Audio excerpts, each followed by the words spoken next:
欢迎收看01年二胎妈妈没上班的时候在家都干点啥。今天又是周一了，先把小公主送去学校，早上她都不愿意起来。回到家，兄弟俩还在睡，现在天气凉快起来了，睡觉都好睡了。趁他们睡觉，我就有时间来敷敷我这张脸了。浅浅的湿敷一下，再把存了几天的衣服泡起来洗了，再不洗就没有衣服穿了。为什么会有这么多衣服呢？是因为我平时都没时间来洗。我搞完了去偷看一下他们，发现兄弟俩早都醒了，自己在床上玩。我婆婆带他们，我把衣服晾起来，再把兄弟俩的辅食热好。今天还是继续吃菠菜泥，已经吃了3天，明天都不知道给他们搞什么吃了。我女儿那会儿，我感觉我都没有怎么给她喂辅食吃，天天喂兄弟俩吃的发愁。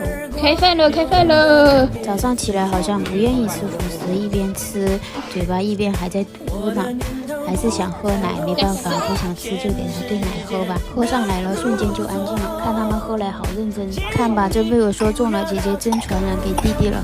大宝又开始咳起来，我还真是个乌鸦头。现在推到我们诊所去看看，顺便在外面逛一逛。看了一下喉咙没有红，先贴几天的药试试，真是可怜的娃。回去我骑小电车，我婆婆推着他们。给陈依依买的冬天的衣服到了，拆开给你们看看。原图是这样的，我觉得挺好看的，我特别喜欢给她买的衣服。小女孩的衣服真的好好看，你别说，我都想穿这件衣服。大概就是这样，3件套。